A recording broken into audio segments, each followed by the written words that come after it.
처음 나오신 분, 손 들어 봐주세요. 처음 오신 분. 지금 500에서 600명 정도 되는 것 같습니다. 600명 정도. 우리 춘천 현지사에서 법회할 때에는 약 1000명 정도 됩니다. 앞으로 크게 증가할 추세인데 장소가 협소해가지고 걱정입니다. 지금 대전 불사가 진행되고 있습니다. 대전은 5층으로 아주 견고하게 짓습니다. 거기는 3000명, 5000명 정도 수용하려고 합니다. 한 달에 2번의 법회마다 1000명 이상씩 38선 이북에 있는 우리 춘천 현지사로 현재 1000여 명이 오는데 앞으로 2000명 이상 올 것 같습니다. 오늘 처음 오신 분도 계시고 또 관세음보살 91기도 회양날이기도 합니다. 여러분 알아듣기 쉽게 말씀을 드리겠지만 오늘 법문은 대단히 중요한 법문이 될 것입니다. 전번에 어느 조계종에 몸담고 있는 큰 스님이 나를 찾아왔습니다. 그 큰 스님은 내가 조계종단에서 평가하는 5손가락 안에 드는 큰 스님입니다. 학문도 대단하고 수행도 많이 해서 덕이 갖추어져 있고 참선도 많이 했고 이름 있는 율사입니다. 그 스님이 나한테 찾아와가지고 몇 가지 질문을 했습니다. 그 질문을 중심으로 해서 내가 그 스님한테 법문한 내용을 여러분한테 쉽게 말씀을 드리겠습니다. 내가 쓴 21세기 붓다의 메시지본에 강조하고 자세하게 이야기를 했지만 지금 어느 나라 불교이든 세계 불교는 특히 한국 불교는 대단히 안타깝게도 부처님 가신 지 3000년이 되는데 큰 핵이 빠져버렸습니다. 여러분 그걸 알아야 됩니다.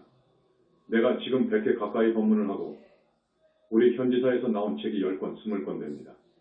이것을 많이 정독을 하신 분들은 아실 거예요.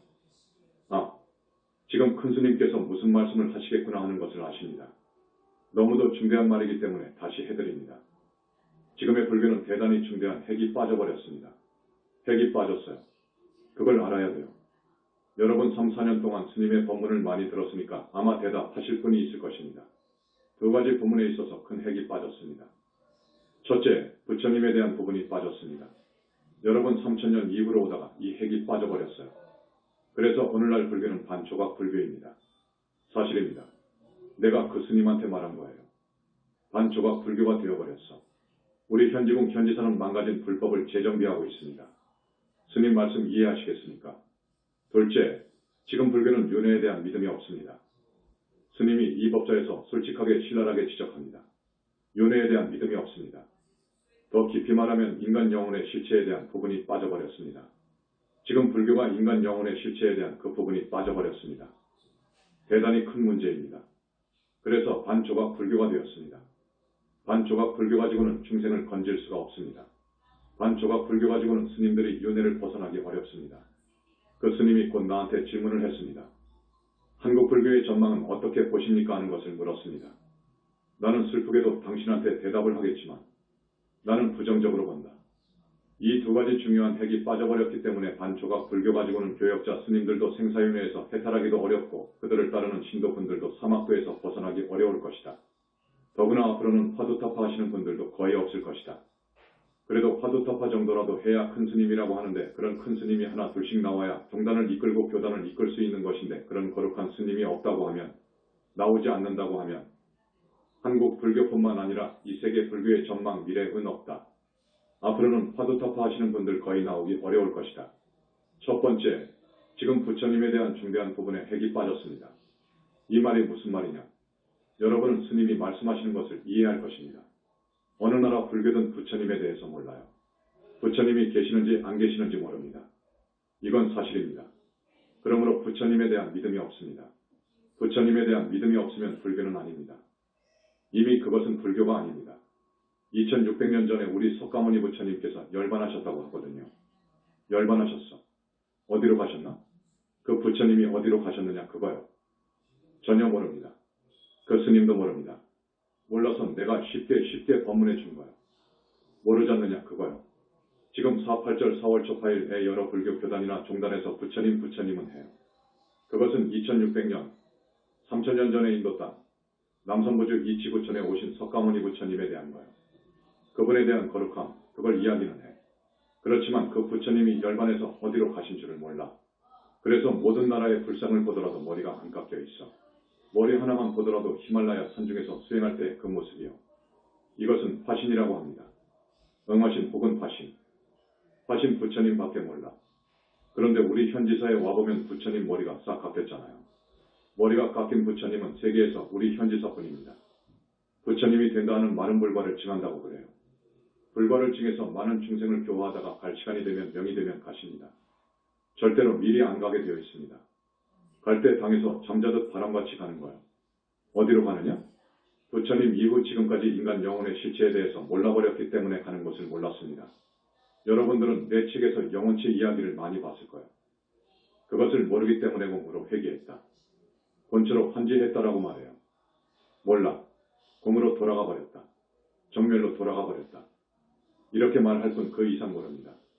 그러면 공, 정멸로 돌아가 버렸다고 해버리면 이제 완전히 이이 없어져 버려. 의식, 심의식이 없어져 버린 공으로 개합해버리면 그 부처님은 이제 완전히 공이 되어버렸어. 공이 되어버렸다면 다음에 다시 중생을 건지기 위해서 부처님도 사바세계 이 지구촌에 오시는데 오실 수가 없는 거예요. 공으로 되어 주체가 없어져 버렸는데 어떻게 옵니까? 모르시지. 그러나 가끔 온단 말이에요. 오시는 것을 보면 아까 그 대답은 틀렸다고 봐야지. 그 말은 아닌 거예요. 그러니까 공으로 회귀했다. 한지본처했다. 정멸로 들어가 버렸다. 이 대답은 맞지 않는 거예요. 이제 화두타파 해가지고 보살이 되어가지고 보살이 다시 무량겁 동안에 바람일수행을 해가지고 불과를 이루어서 보니까 불과를 이룬 분들이 무아 속 절대세계에 다 계시더라 그거예요. 이것을 현지사에서 발견했습니다. 무아 속 절대세계에 여유히 계시더라.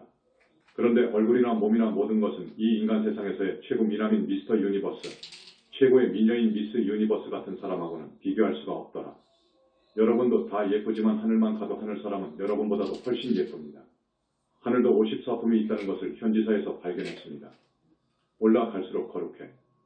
하늘에서 하늘이라고 하는 성중하늘, 이것은 우리 현지사에서 이야기하는 하늘입니다. 제례불교에서는 성중하늘이라고 하는 개념이 없습니다. 뭐라고 하느냐?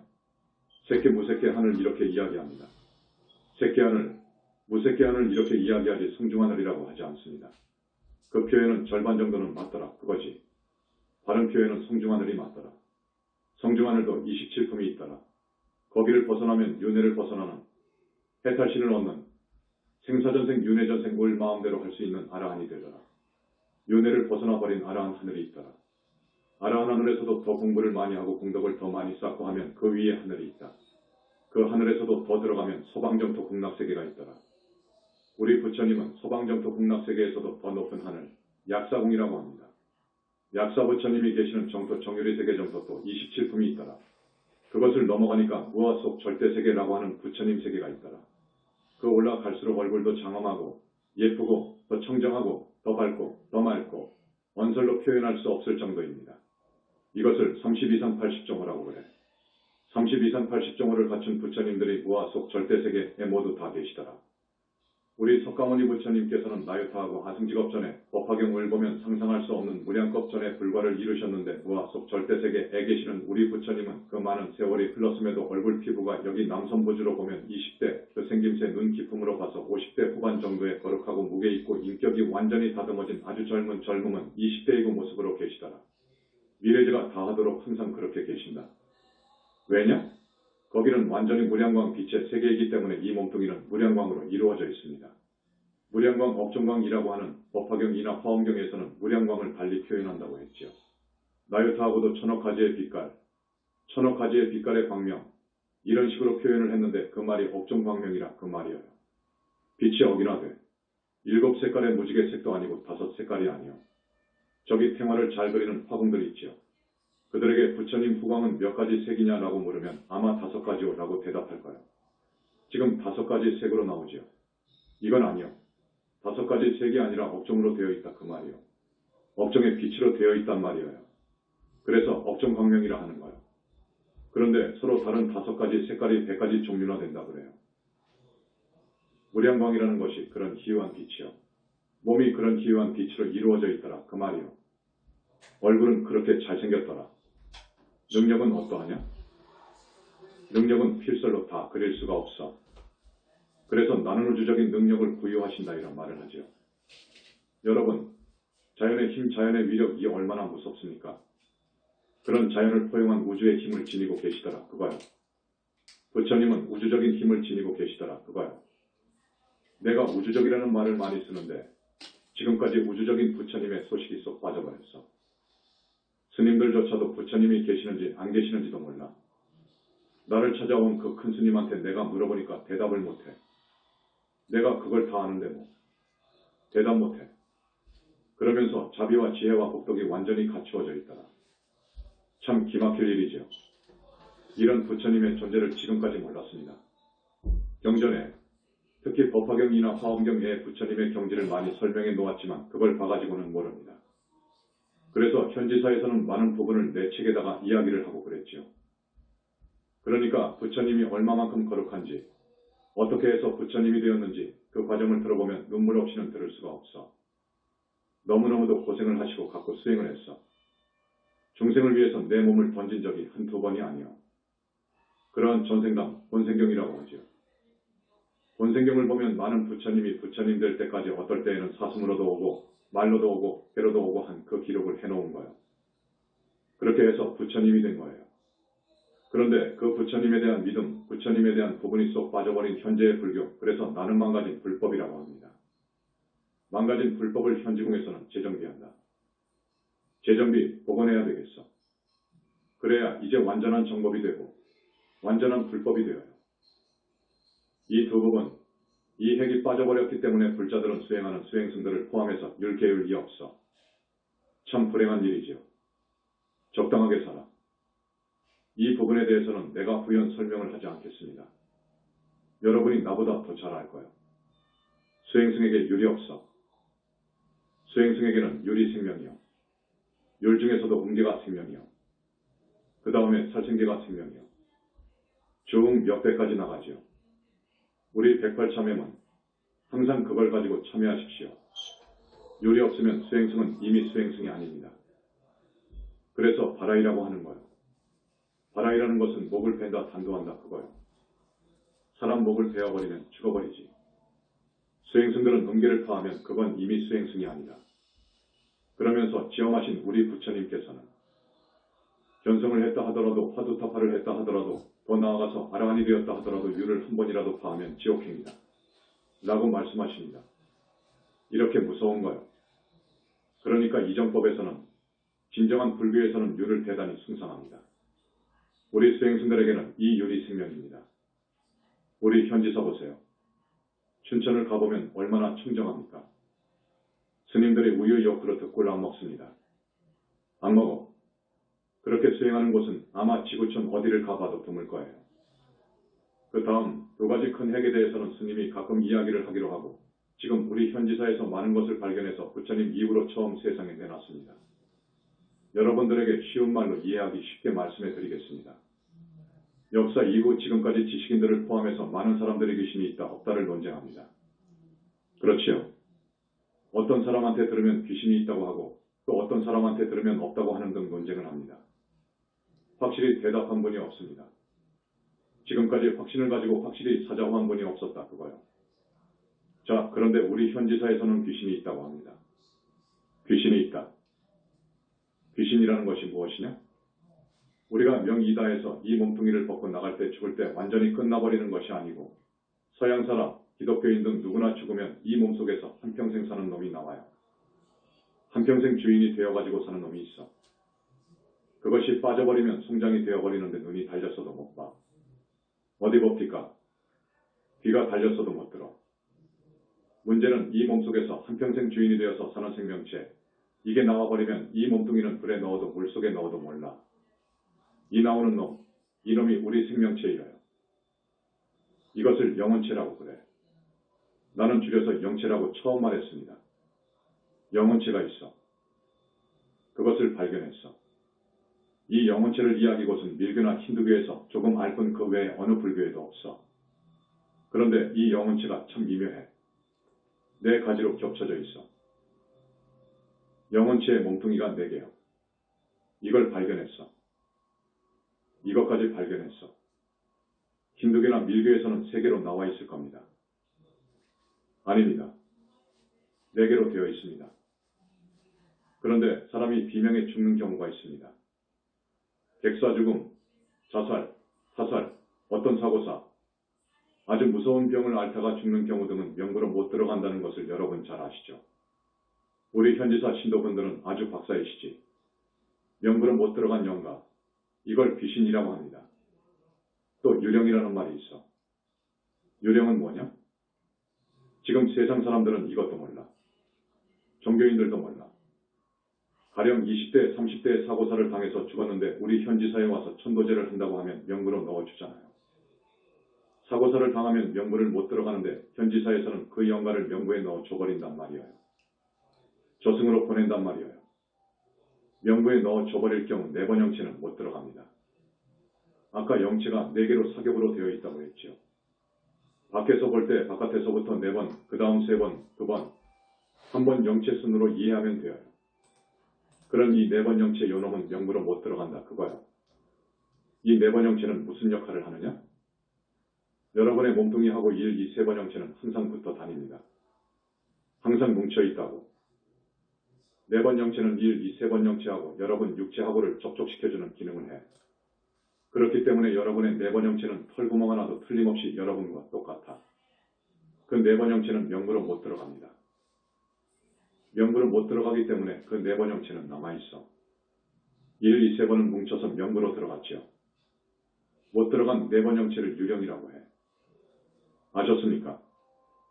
이제 여러분에게 하나씩 이 엄청난 밀장 비밀 소식을 내 책에서 많이도 알려졌지만 내 법문에도 몇 개씩 꼭 들어있습니다. 그것이 유령입니다. 그 유령은 이미 생명체가 아니요.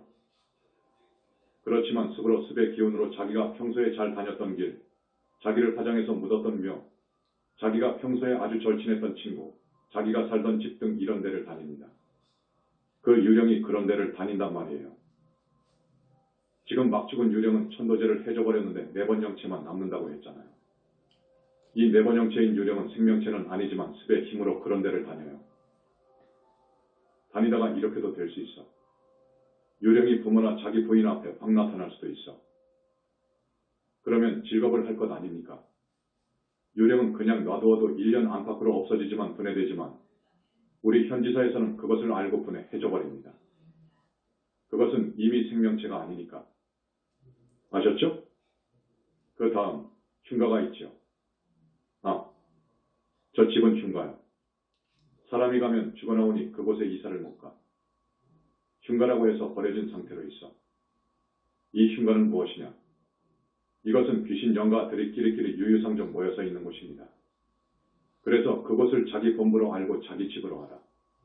그렇기 때문에 자기 집을 뺏으려고 이사 들어오면 큰일 나는 거예요. 그것을 흉가라고 해. 그 흉가는 악한 사악한 귀신들이 사는 집이라고 이해하면 됩니다. 그 다음, 지금 세상에서는 지옥이 있다 없다. 극락이 있다 없다고 하지요. 우리 현지사에서는 확실하게 밝히고 있습니다. 극락, 지옥이 있다 이렇게 밝히고 있습니다. 여러분, 극락, 지옥이 있습니다. 우리 현지사 신도분들은 많은 법문을 들었기 때문에 이것을 강조할 필요가 없지요.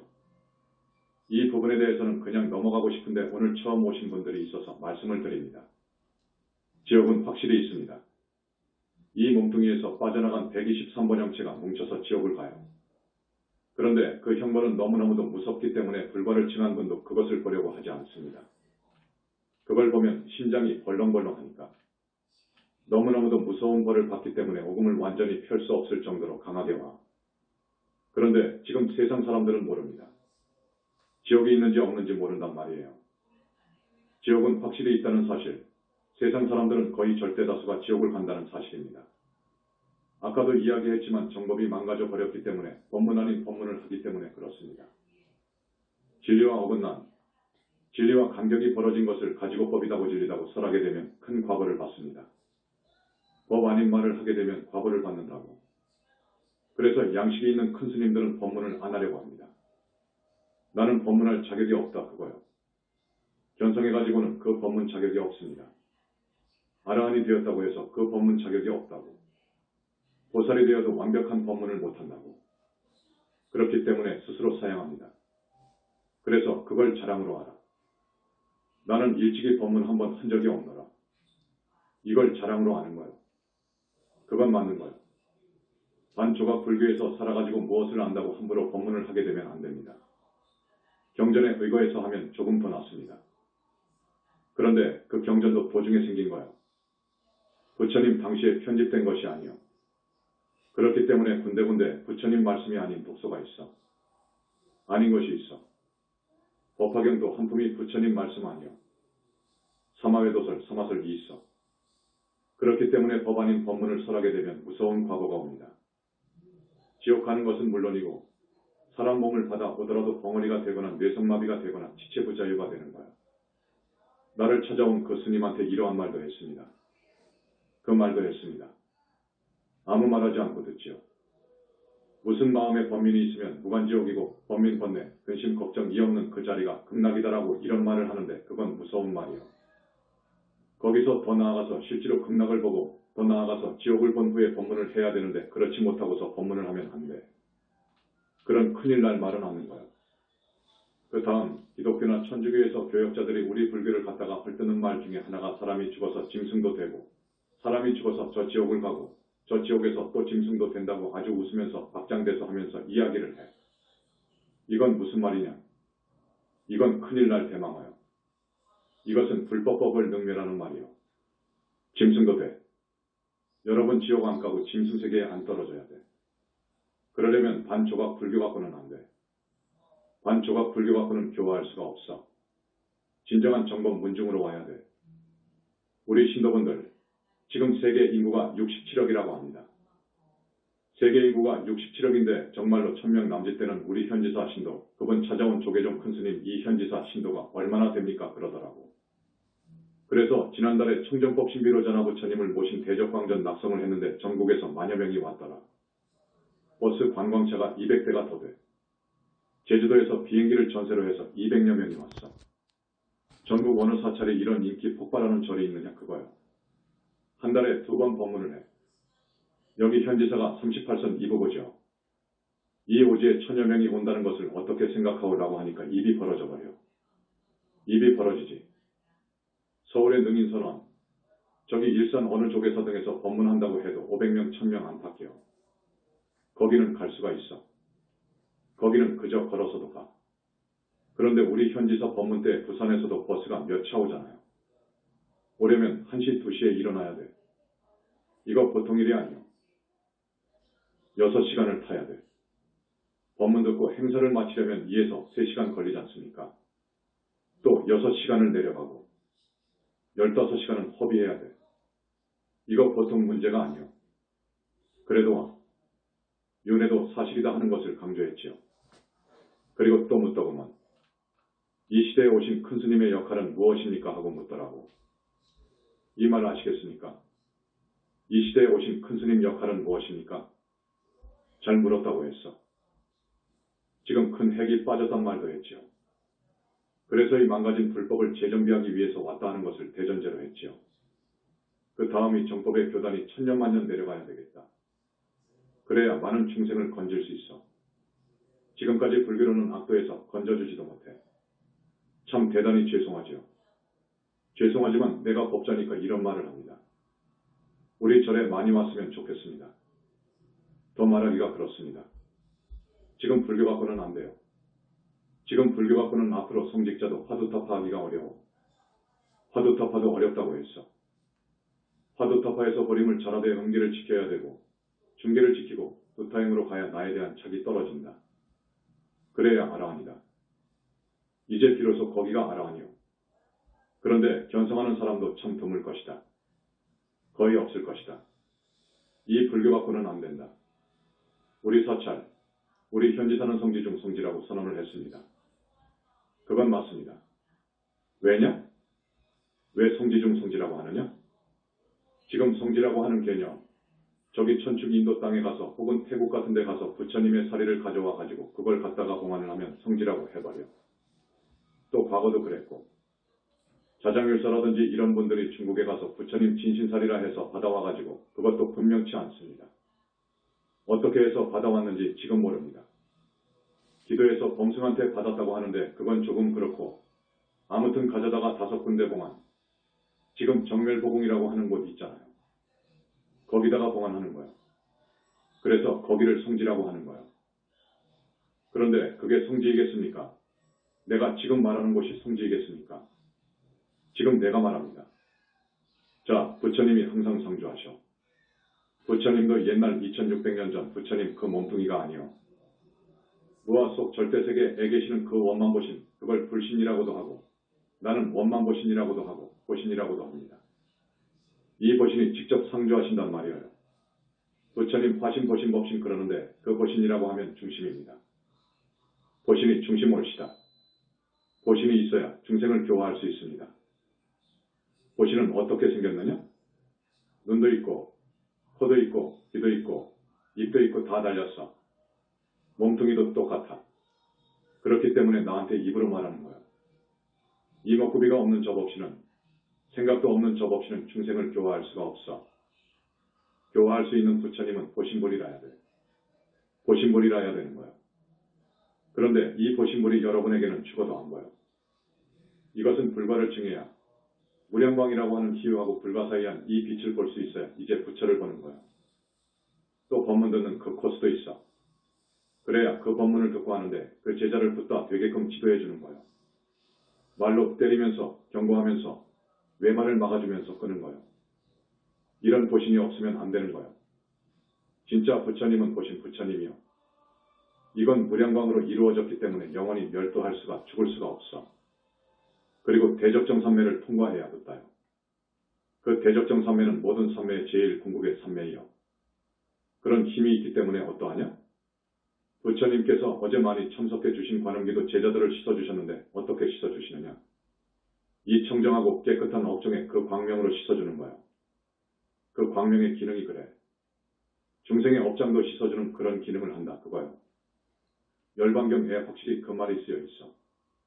지금 세상 사람들, 스님들도 그 말이 무슨 말인지 몰라. 그래서 그러한 빛을 쏘아주면 어떤 여인 신도분은 아주 무서운 영가 죽어도 안 떨어지는 영가가 붙어 있었는데 어제 그걸 떼어준 거야. 오늘 관세음 보살님 91기도 회양일인데 700에서 800여 명 기도에 입제했지요. 이 관세음 보살님이라고 하는 분은 어떤 분이냐 하면 지금 절에서 알고 있는 그런 정도의 보살님이 아니요. 절에서는 일생보처라고 합니다. 관음, 세지, 문수보현 등 이런 큰 보살님들을 일생보처 보살이라고 해. 그 말이 무슨 말이냐 하면 보살이 다시 사람 몸을 한번 받아와야 사람 몸을 받아야 그때 불과를 증한 분이다 해서 일생 한 생을 더 살아야 더 사람으로 와서 수행을 하고 좋은 공덕을 지어야 불과를 이룬다 하는 말입니다. 그걸 일생보처라고 해. 그런데 관음, 세지, 문수보현 등 이런 큰 보살님들을 일생보처 보살이라고 하는데 그건 아닙니다. 관음, 세지, 문수보현 등은 큰 부처님이요. 무량겁 전에 불과를 이루신 분이요. 그래서 관세음 보살님은 부처님 이름이 정법명왕 부처님이요. 정법명왕불. 그런데 일생보처라고 하면 능멸이요. 정토보살 가지고 어떻게 그런 무시무시한 일을 해냅니까? 우주적인 힘을 구사하느냐 말이에요. 관세음 보살님은 필요에 따라서 이 몸을 100천만억으로 놔두어. 그리고 필요에 따라서 32형으로도 놔두어. 그 말이 무슨 말이냐 하면 교화할 대상이 왕이면 왕으로도 짐짓 현신하고 비구면 비구로 짐짓 현신하고 이렇게 해서 32가지 서로 다른 몸으로 놔둔다. 그 말이요. 그걸 32형이라고 합니다. 32형으로 1100억 화신을 놔두고 항아사 수와 같은 많은 신통력이 있어. 그렇게 해서 교화하는 거요. 그런 능력을 지니고 계시는데 보살이라고? 일생보처라고? 그건 말도 안 되지. 그래서 800명이고 8000명이고 입제를 했다. 그분은 현지사에 상주하기 때문에 우리는 그분 허락하여야 한 거요. 그래서 오늘은 관세음 보살님 91기도 회양날입니다. 지금 우리 현지사에서는 청정법 신비로전화 부처님 100일 기도를 하고 있습니다.